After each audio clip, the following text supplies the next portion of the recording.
네, 이번 시간은 자간전증, 프리클램지아와 헬프 신드롬 또는 뭐 전자간증이라고도 하고요. 자, 요거를 어떻게 우리가 진단을 하고, 그쵸? 일단은 원리에 대해서 제가 먼저 설명을 드릴 텐데요. 얘네는 임신 고혈압이랑 관련이 있습니다. 임신을 했을 때 왜 고혈압이 발생을 할까라고 궁금해 하실 텐데요.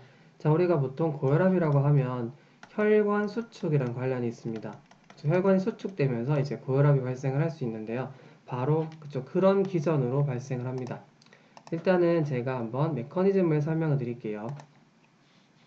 자, 보시면 베이저 스파즘이라고 해서 혈관 연축이 일어나게 되면요. 혈압이 좁아지면서 공간이 좁아지게 되면 혈압이 당연히 상승하게 되고요. 또 이렇게 혈관을 자꾸 조여주게 되면 혈관에 내피세포 있죠. 엔도텔리얼 셀이 데미지를 입게 됩니다. 그렇게 되면 이게 데미지를 입게 되면서 혈관이 투과성이 증가하게 되죠. 퍼미어빌리티가 증가하게 되면 수분이 이제 간질 쪽으로 빠지게 됩니다. 그럼 아무래도 여기 이제 수분들이 빠져나가게 되면서 부종이 발생할 수 있는 거고요. 그쵸? 자, 그리고 보통 우리가 임신을 했을 때는 기본적으로 하이퍼볼레미아 상태가 되거든요. 그리고 RAS 시스템도 굉장히 이제 이게 활성화되어 있어요. 기본적으로 임신을 했을 때 이렇게 약간의 체과다 상태가 되는 게 정상적인데요. 결국 이렇게 충만해 있지 못하고 간지도 다 빠져나가고 부종이 발생하고 이렇게 되면요. 나중에 분만을 할 때는 출혈이 상당하죠. 분만 후에 출혈로 인해서 여기 이제 취약하게 되는 거고요. 나중에는 쇼크에 빠질 수도 있어요. 아시겠죠? 이제 이게 고혈압 자체도 무서운 거지만 나중에 이렇게 출혈에 취약해진다는 점도 굉장히 조금 무서운 점입니다.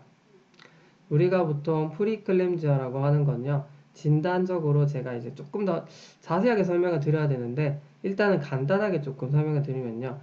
일단 임신 주수 20주 기준으로 이거 이후에 보통 BP가 140에 90 정도 이게 이제 이상 일단은 이게 첫 번째 조건이고요. 두 번째로는 단백뇨가 나옵니다. 단백뇨가 보통 하루 기준으로 300mg 이상이죠. 그리고 딥스틱 기준으로는 1파지티브 이상, 그쵸? 또는 아니면 뭐 유린, 프로테인, 크레아틴 그 비율을 통해서 0.3 이상. 어쨌든 이거 제가 다 밑에 적어놨거든요. 여러분 일단 단백뇨 기준으로 이렇게 단백뇨가 나오는 경우 그리고 임신 고혈압, 그쵸? 고혈압과 관련되어 있다라고 일단 이렇게 넘어가시면 됩니다. 제가 나중에 좀 더 자세하게 진단 기준이 엄청 자세하거든요. 그거에 대해서 언제 한번 설명을 드리고요. 자, 이렇게 일단 설명을 드릴 수가 있겠습니다. 자, 그런데 헬프 신드롬이라고 하는 건요. 여기 이제 좀 더 이제 심한 형태라고 생각을 하시면 되는데요. 자, 이 헬프라고 하는 이름 속에 답이 있습니다. 자, 이렇게 이제 방금 제가 두 가지 조건 정도 설명을 드렸죠. 그쵸? 단백뇨 그리고 고혈압. 여기에서 좀 더 이제 발전이 되면요. 자, 이 헬프라고 하는 거는 헤몰라이시스 H거든요. 용혈이 나타나고요. 그리고 이 L이라고 하는 거는 Elevated Liver Enzyme, 그렇죠? Elevated Liver Enzyme, 보통 AST로 보고요. 그 다음에 이 LP라고 하는 건요, Low Platelet, 그러니까 혈소판이 보통 10만보다 낮아졌을 때 정도로 생각하시면 됩니다.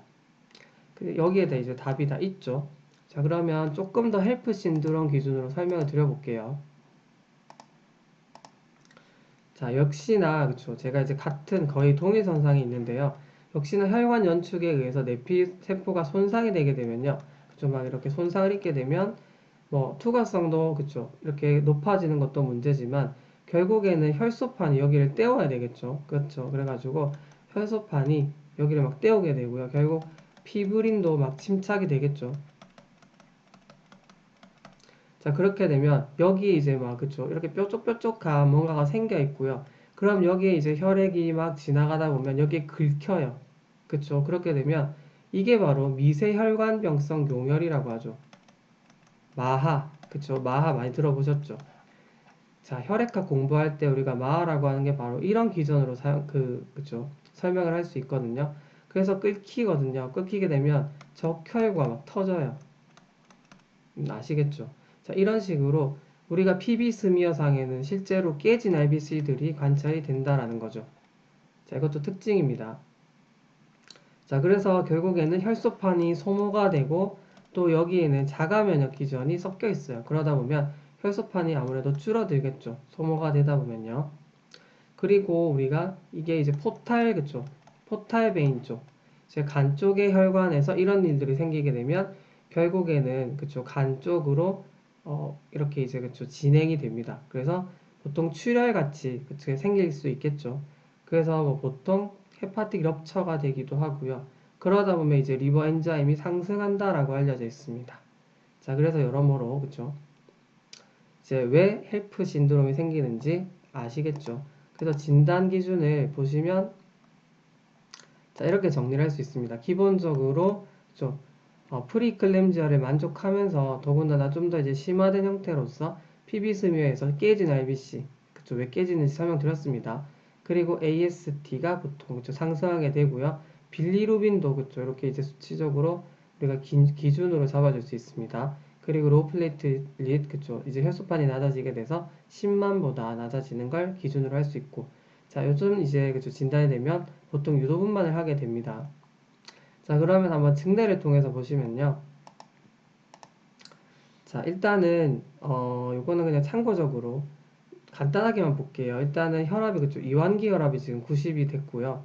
보시면 그쵸? 황달이 있는 거죠. 빌리루빈이 어느 정도 상승이 되어 있고 부종도 있는 거죠. 자, 왜 부종이 나타나는지 설명드렸죠. 그리고 황달 이 간 쪽이랑 관련이 있습니다. 그리고 보시면 혈소판이 많이 낮아져 있고요. 그리고 AST 증가되어 있죠. 그쵸? 많이 상승해 있네요. PT도 지금 증가되어 있고요. 자, 이렇게 이제 그쵸? 유도분만 할 수 있습니다. 이 정도 상태가 되면요. 자, 그리고 조금 더 이제 쉬운 증례가 있는데요. 자, 이게 보시면 지금 부종이 있고요. 그리고 진통도 그쵸? 있습니다. 지금 경부 계대도 어느 정도 진행이 됐고 혈압을 보시면 굉장히 상승되어 있죠. 그쵸? 140에 90은 그냥 훌쩍 넘습니다. 우리가 보통 160에 110 기준을 봐서요. 이걸 넘게 되면 굉장히 시비어 타입이라고 얘기를 하거든요. 그쵸? 이거는 충분히 시비어하기 때문에 분만을 빨리 해줘야 되는 적응증에 있고요. 그쵸? 자, 그리고 뇨단백도 지금 그쵸? 굉장히 이제 그쵸? 높게 나오고 있습니다. 그래서 이거는 그냥 이제 기본적으로 프리클램지아는 그냥 이제 진단이 되는 거고요.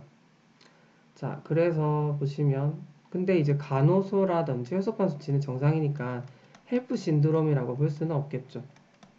그쵸? 자, 그런데 요거는 이제 기본적으로 프리클램지아는 그냥 이제 그쵸? 당연히 진단이 되는 상태고요. 그래서 우리가 너무 고혈압이 있기 때문에 하이드랄라진을 쓰게 됩니다. 보통 우리가 라베타롤이라든지 하이드랄라진을 쓰게 되고요. 특히나 임신 시에서는 AC 이니비터 이런 거 쓰지 않아요. 금기입니다.